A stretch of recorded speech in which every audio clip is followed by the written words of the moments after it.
Black Friday deals.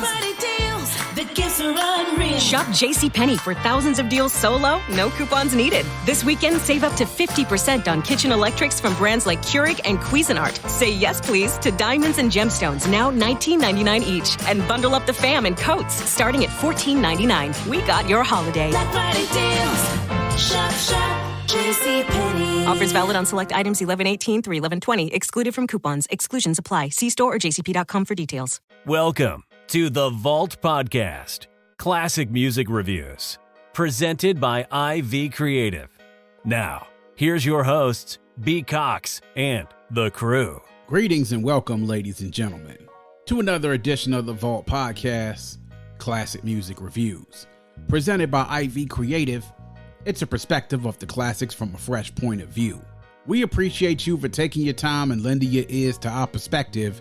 You could be anywhere listening to anything, but you're right here with us, so we thank you. With you today is yours truly, Pete Cox, and riding solo once again, but shout out to all the fans out there, stateside and worldwide, for continuing to support the show. Guys, we want to thank you all for all of the love that you've shown us on social media and for getting the listens and follows out there and continuing to have those numbers to rise. Guys, we want to thank you all for all the love that you continue to show us. We're coming up on year number 3 for the Vault Classic Music Reviews podcast, coming up in a couple of weeks. It's crazy that it's been 3 years, and some of you all have been rocking with us from the very beginning all the way up to this point. So again, we want to thank all you all for all the love that you continue to show us. As a reminder, always make sure that you go visit us on vaultclassicpod.com. Once again, that's vaultclassicpod.com, the website. You go there to check out all of our past episodes, leave a review, leave a voice note, and of course, learn more about the show in general. And you can get to all of our social media pages from there. So make sure you're going to vaultclassicpod.com, visit us, check out stuff about the show, leave us a voice note, do whatever it is that you want to do, and make sure that you're following us on all of our social media channels by going through the website. As we always say here on The Vault, our motto is hashtag open the vault. Hashtag nothing but the classics, or MBTC. And today we're going to take a trip back to 25 years ago. And we're going to take a trip back to an album and to an artist that doesn't truly get its due, especially considering all the things that I've seen and read about the album and the time since it's come out. But definitely an album that when you talk to people who are fans of hip hop and who were back in 1997 and listening to music, that when they talk about the best albums from this year, or maybe even the favorite albums from this year, a lot of people will put this in their favorites. So we're going to go back to August 19th, 1997. And we're going to go to the second album of none other than OC from D.I.T.C, Jewelz, recorded between 1996 and 1997 at the legendary D&D Studios and Unique Studios with a runtime of 61 minutes and 18 seconds. On Payday Records, and also Full Frequency Range Recordings, or FFRR Records. The producers on this, an all-star cast: DJ Premier, DJ OG, Buck Wild, The Beat Miners, Showbiz, and Lord Finesse. Of course, Showbiz and Lord Finesse being of DITC fame, and Buck Wild, who did a great amount of production on OC's debut album, Word Life, which came out in 1994, did quite a bit of work on here as well. This album comes out in 1997. Of course, we've done tons of albums on here that came out in 1997. This is in the midst of a summer where this album really wasn't noticed by a majority of people in the mainstream. I mean, obviously, anybody, if you know most of the DITC members and artists, they were not mainstream artists. They definitely had their foothold in the underground, or for those who love boom bap hip hop. I mean, obviously, because that was their lane. But it did have some recognition among those who were in the rap publications, who were on the internet, who were previous fans of OC's work and those he affiliated himself with. This is a summer that had fans listening to a number of different artists. I mean, we talked about all of the albums that we have reviewed, some that we have not. Wu-Tang, Bad Boy with Puff Daddy and the Family, Missy's debut, Super Duper Fly, Capone Noriega and the War Report, and so much more. Not even mentioning just the things that were out there on the radio that were burning up the charts that summer. It was absolutely crazy. So despite the narrative about 97, it was a very varied and competitive year. I mean, there was a lot of music that came out just in that 2 or 3 month time span of the summertime that competed with each other and that were going head to head with each other. Now, in the midst of all this, OC released this album and released it also in the midst of a multi-year run where Digging in the Crates as a clique was absolutely killing it. So you start from the beginning of the decade with Lord Finesse's Funky Technician, then later on with Return of the Funky Man, and then you had Showbiz and AG's Runaway Slave, which came out this year in 1992, then Diamond D's Stunts, Blunts, and Hip Hop. Then later on in the decade, you get His Own Word Life, which came out in 1994. Then in 1995, you have Big L's Lifestyles of the Poor and Dangerous, Show and AG's Goodfellas, and Fat Joe's Jealous One's Envy. So we're talking about a list of some of the greatest projects put out by members of DITC as a clique. Those albums are albums that a lot of hip-hop heads will talk to you about being some of their favorites from Digging in the Crates. It's a superstar lineup of artists, producers, and albums that I just listed right there. OC knew what it was like to release an album in a competitive environment. I mean, when he dropped Word Life in 1994, he was dropping it in the very same year that albums like Illmatic, Ready to Die, The Sun Rises in the East, Resurrection, Tikal, and many others dropped. There's so many different albums that came out during that time. But somehow he's always been built for a competitive environment because he occupied a lane of his own. As I stated with Digging in the Crates, DITC was definitely a clique that served an audience and had a very, very loyal legion of fans that would buy their records and then would also go see them on tours wherever in the world they went. So that was a lane that OC helped to occupy all of his own. Heading into 1997, he wanted to kill any talk of what would be the famous sophomore slump. And we've seen so many acts in hip hop fall victim of the sophomore slump. They come out with a pretty good to great, even classic debut album, and then that second album is not able to live up to the hype of the first album. And this is where he was after he released Word Life. He said in an interview, and this interview is actually what we'll have in the show notes. This was made to westcheddar.com, where they interviewed him on the making of Jewelz in 2017. This was the 20-year anniversary of that album. He said in that interview, he toured heavily between the release of Word Life and the beginning of the recording of Jewelz. And during that time, he made a lot of money. Now, the situation with his first label, Wild Pitch, which released Word Life, was tenuous. And for those of you who know that things were going to be coming to an end, and a lot of artists that started on Wild Pitch definitely did not end on Wild Pitch. And so with the money that he made from touring from almost 3 years straight of being out on the road, he self-financed a lot of the recording of what would become Jewelz before he even had a record deal. Now, according to him on this album, he said that he and Buck Wild recorded a lot of the songs right around the same time that Mary had just dropped her My Life album. He said a lot of the samples and the feel of the album sounded just like My Life, and from the samples that My Life used. And because of that, they wanted to scrap the album and start all over again. And when he went to work in D&D Studios, he was in the company of all these different producers and artists. He felt like that would give the album its signature sound. As he described in the interview, and many of us would agree in some respects, Jewelz would be grimier than Word Life because of that. Now, Word Life as an album, the sound as he described was a little bit jazzier. And he said that he couldn't really go back to that sound once he evolved as an artist, because he needed to evolve as an artist in order to improve. So he worked with Premier on the album, and Premier produced 4 tracks on here, did a number of interludes, beats that appeared in the beginning of songs. He also mixed a good portion of the album. He DJ'd for OC while he was touring overseas after Word Life. During this time, OC got a chance to watch Primo and Guru work in the studio as a unit. While being in D&D and being around them, he ended up learning from them and being able to take certain things which Primo and Guru did in the studio and took that as a tool he wanted to use for his trade. He also spent a lot of time around MLP, and he learned and took a lot of things from them as well. So this environment that he spent while being in D&D around so many different artists that were his contemporaries and his peers ended up giving him a lot of tools he used to craft this album in Jewelz. Now, he describes was also a time that Jay-Z was also working in D&D at one time, and he was working in an adjacent room, and he came through and asked him to lay a verse on something that he was working on with Tone Hooker. Well, that track ended up being Crew Love. And that was the type of environment you talked about being in such a place where creatives and where rappers and artists came to create, and then being around other great artists, how it can spark your creativity. And that's exactly what it seemed like what happened during his recording with Jewelz. Now, the all-star cast of producers that he had to help him craft the perfect score for this album, that was really refreshing, especially because when a rapper wasn't necessarily killing the charts like a lot of his commercial contemporaries, sometimes you don't see that always happen because of budgets and other reasons. But because of that, and because of OC's dedication to his pen game and his craft, that to me is what I think helped make the album work. And it was something that years afterwards, when we talk about this album, people will always say that that gave the album its defining characteristics. And now we want to go ahead and get into it. First thoughts and reflections. So I first found out about OC by hearing Time's Up. Not exactly sure where I first heard it, but I know that when I heard it, I was blown away by it.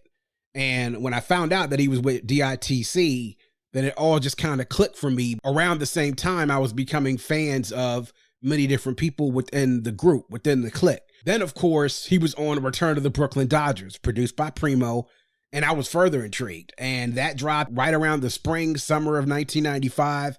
That became one of the defining songs and beats that I associate that year in hip-hop with. His verse on there, of course, was a standout like all the other verses on there. And listening to that is what prompted me to go out and get Word Life. And when I listened to it, it was incredible. I was almost a little upset when I listened to it because I didn't know about it back in 1994. I was so up into the Illmatics and the Dares of Dark Sides and the Ready to Dies and the Sunrises in the East and the Decals. And you keep on naming them and they'll keep on coming out. The Resurrections, all of those. And I didn't know about this. So I made a note to try to follow him wherever I, saw his name featured on a song or saw that there was something else coming out that I knew that he was going to be on, because I definitely respect his game. He had good wordplay. He had a decent voice, but definitely his bars were up there. And even though he wasn't as heralded, I always thought that he definitely worked at his craft. And he was somebody that when you listen to him, he definitely did not disappoint anytime he got on the mic. Then right around 1997, I want to say that I picked up The Source and I was looking at the promos. Like the Source magazine back then used to have tons of promo material for albums and singles that were coming out, or movies or clothing lines. And you would see the promos of what were about to come out later on that year. So I saw the promo in that summer of 97, that issue of The Source. I want to say it was maybe June, where the album cover and that the album was coming soon. So that made me pay attention a little bit. Then also in that same issue, I think it was the same issue, I saw in the section where they showed, photos of folks in the industry being out and about, like either being at shows or on tours or out in the club or at video shoots, something sort of like you would see in Faces in the Crowd. I saw a picture of him and singer Yvette Michele on a beach in St. Lucia after a video had wrapped. And I was like, that piqued my interest even further. And then the video for Far From Yours dropped. And it wasn't the most extravagant of videos, but it definitely, that mix of what I would then know what would be my world, that song, the second song on the album, and then going into the title track for the video, Far From Yours, blended perfectly to me. And then the backdrop of the Caribbean, and then the scene of, him stealing the dough at the card game and being on a chase on the motorcycle, riding on the beach and through the terrain, and then the beat, and then, like the song and his lyrics and everything kind of like mixed. The hook, it was kind of a little, touch and go, but I loved the feel of the video, being in the Caribbean and having that, the getaway on the boat at the end of the video. Like, to me, it just kind of worked. And that's really, to me, is what got me excited about the album more than anything else, because that was the first two songs that I really heard. Because you heard that little bit of snippet of My World. That's what got me hyped about the album. So the album drops, and then I want to cop it. I want to get it. So I went out to the store with my boy CJ to cop it, and that day we made a deal. I copped OC's Jewelz, and he copped Teflon's My Will. Teflon of the Firing Squad affiliated with MOP. So we agreed to dub the album that each one of us got for each other. And so I waited until CJ dubbed My Will before I listened to Jewelz. And when I finally listened to Jewelz, I was pleasantly surprised. Now, of course, OC dropped the bars, and as his album title suggested, he dropped jewels throughout those bars. But what changed for me, really, I think, was the narratives of those rhymes. Someone described, I want to say it was the reviewer of All Music said this, and this was, I believe it was Matt Conaway, All Music said, he was one of the better MCs when it came to his storytelling. He was becoming the birth of one of hip hop's next best storytellers. And his storytelling on so many of the songs were incredible on this album. Get more for your money this week at Meijer. No matter what you need, save with deals like 10% off general merchandise apparel and shoes with M-Perks, 50% off select Ophelia Row women's tops and pants, and 20% off board games and puzzles. Plus, start decorating for the holidays with buy one, get one 50% off indoor holiday decor or stockings. And you'll always pay the same low Meijer prices no matter how you shop, in-store or online. Get more for your money at Meijer. Exclusions apply. See all the deals in the Meijer app. Call of Duty Modern Warfare is here, and so is Mountain Dew. Roger that. Now you can unlock in-game rewards like only Dew can. Wait, what rewards? A Dew Operator Skin. Man, I love Operator Skins. Dual double XP, and even Call of Duty points. You're kidding me. Double XP and Call of Duty points? This is incredible. I can't believe it. Soldier, get a hold of yourself. Oh, roger that. Look for specially marked packaging and visit mtn2gaming.com for details and restrictions. Open to U.S. residents 17 plus. Call of Duty points available on 12 and 24 packs and free 20 and 23. Just on songs like The Crow, and even songs like Can't Go Wrong or Strong J. And even those last two songs, Can't Go Wrong and Strong J, them be having romantic undertones and even sexual undertones when it comes to that in a certain respect. Just kind of just showing his skills. And then talking about as well in War Games and songs like Far From Yours and The Chosen One, talking about, basically his prowess as an MC, his skills. He showed incredible depth without switching up his style or the sound or his flow, which is crazy that you can show that much depth in an album without really changing up things or feeling like you have to switch up your flow or your sound. So the work that was done on here by Primo, Buck Wild, OG, and so many others, Lord Finesse, Showbiz, the Beat Miners, that sound and listening to those beats is what made me want to produce. This is what made me want to go out and get Cakewalk from my computer and plug in a MIDI keyboard and actually sit down to try to learn how to make beats. This is what helped to inspire me to do that. Well, that and Timberland as well, that summer made me inspired to make me want to start making beats. After it was all said and done, I had a lot more respect for OC as an MC and an artist because I felt like he pulled it off again. To avoid that sophomore slump is a big thing in hip hop. To make sure that you don't flop after you come out with an exceptional debut album like he did with Word Life. I felt like he created an album that was different than his debut, but it didn't compromise what he wanted to do as a wordsmith and a performer.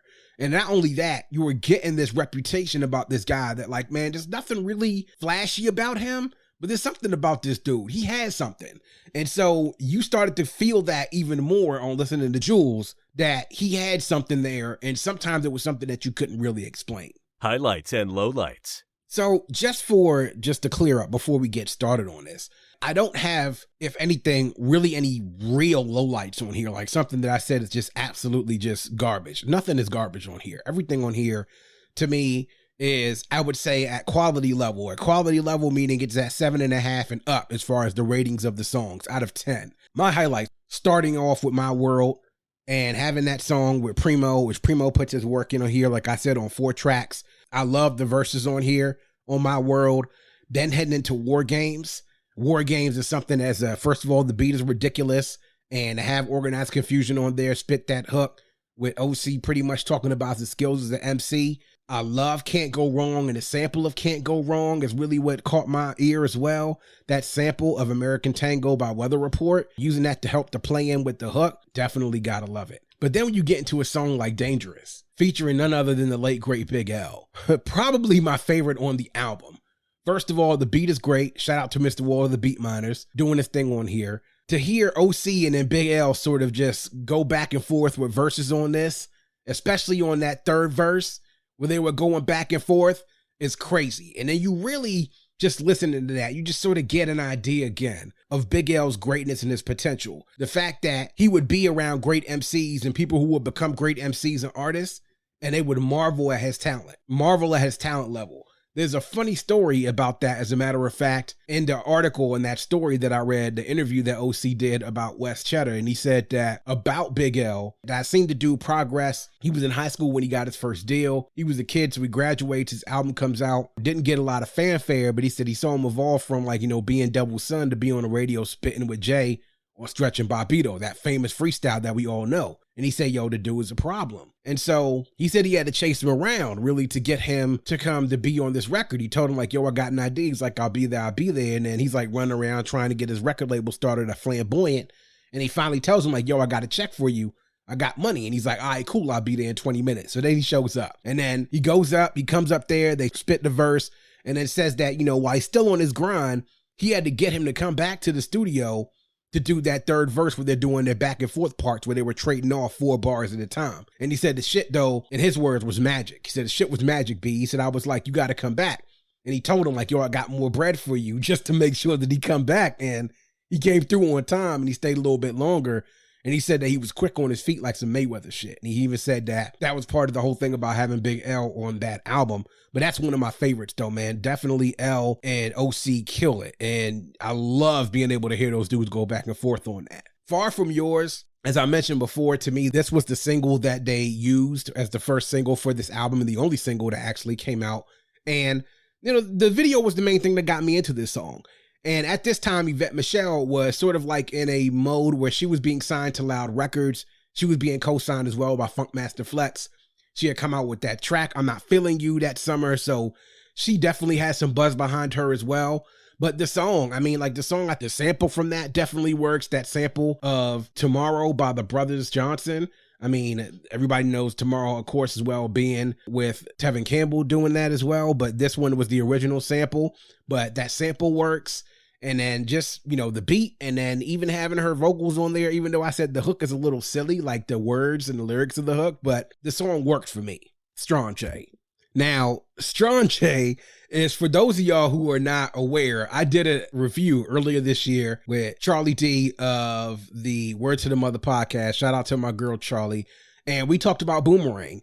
And Boomerang, of course, had characters in it, lots of epic characters that were great in Black movie lexicon. One of the characters on there was Grace's Drone's Strong J. So he based a lot of that song, as far as the name of the woman that he was talking about, off of that character. But this is really creative songwriting. I mean, it's a clever tie into the movie of Boomerang, but when you listen to it, it's some of the best storytelling raps when it comes to a rapper hooking up with a shorty. One of the best storytelling joints on here.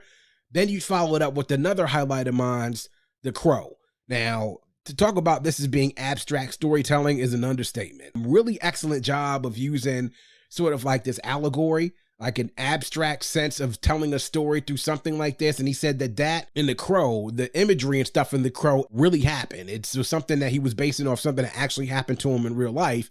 And he took that image, that sign, and used it to write this song. Now, You and Yours, great song, good lyrics. A good alternative use of A Garden of Peace by Lonnie Liston Smith, after it already had been used by Dead Presidents by Ski for Jay-Z the year before on Reasonable Doubt.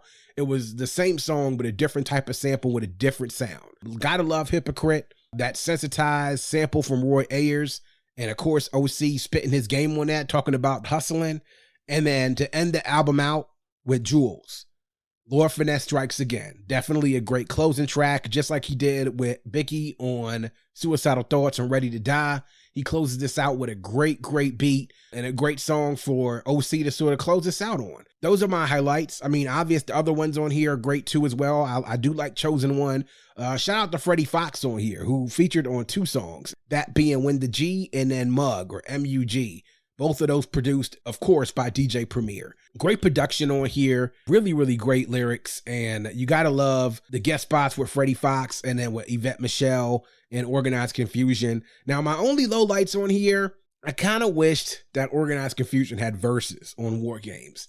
What I wouldn't give to have yet another feature having Pharoah Monch, and then they include Prince Poe on that as well. Pharoah was on Word Life, on Let It Slide. And he featured on this as well with his partner, but they only did the hook and didn't have verses. I wish they would have had verses on here. If I do have something to nitpick, that's probably what I'm nitpicking right there. Notable quotables.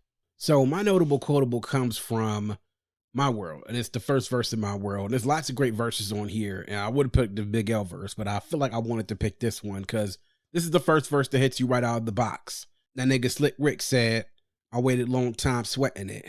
I got jerked, but now I'm getting it. Hazy like asthma, bizarre disaster. Stress almost held me down from being the master, the faster teacher. poet, a teacher. It's been so long like Monifa. Believe that. I'm needed and rapping. I breathe this. Some pick up a microphone and can't achieve this. Oscar award winning. Your shit, I'm bored with it. Stop copycatting, son. Why? Cause your dog did it. Get your own lingo. Make up your own jingle. 10 years later, you'll be biting my single. Primo, take it downtown, swing it. Intervening on the board, since Samela steaming. It just comes out, just spitting fire off the break. And the whole, it's been so long like Monifa, just from that I Miss You remix with AZ, really just showing a guy that's in tune with the game. I mean, I love that verse coming out of it off the break, and that beat just knocks really, really hard, but I love that. And then for those who know, that line, the faster preacher, poet, a teacher, was sampled by Pete Rock during True Master.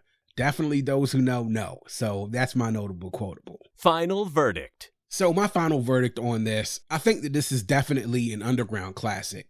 And I say underground because this is an album that wasn't commercially really big. It didn't sell a lot of units, and the single that they did have, Far From Yours, did reach 81 on the top 100, which OC himself said was cool. But, you know, for the most part, though, he knew who he was making this album for. Overall, it's a borderline classic for me, all in all. And if on my regular scale, I say 7 to 10, I would say I give it about a 9 out of 10 in regards to how much I'm feeling it. If this was a total 10-point scale overall, I would give it about an 8.75, like between an 8.5 and a 9.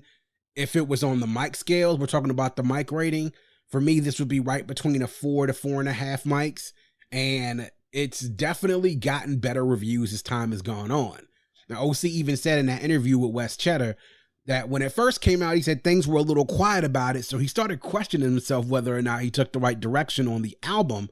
But as time passed, a little bit further out after the album came out, when reviews came in, particularly when reviews came in from overseas, that the buzz of the album grew and the memories of the album has improved in the 25 years since time has passed. And anytime that I see interactions about this online and message boards or on Twitter, or on Facebook, or on Reddit, or other communities that I'm in, there are lots of fond memories that people from all over the globe have about this album. And when you talk about the releases from D.I.T.C., I put this as solidly in the top half of those releases that I mentioned earlier. You know, the Funky Technicians, the Runaway Slaves, the Stunt Splunts and Hip Hops, the Goodfellas, Jealous Ones, Envy, Lifestyles of the Poor and Dangerous. This is definitely in the top half of those for me, including Word Life. Now, if you want to talk about which one is better, Word Life or Jewelz, you can talk to fans of both albums, and you won't get a consistent answer among a single subset of fans of OC or fans of those albums, because some people can't really choose. Good luck getting a straight answer out of people for that, but definitely an album that I think that folks remember, and has the opinion of it is definitely improved as time has gone on. And OC is definitely a workman's MC. A workman's artist. He gives a workman-like effort every time he steps out on the booth.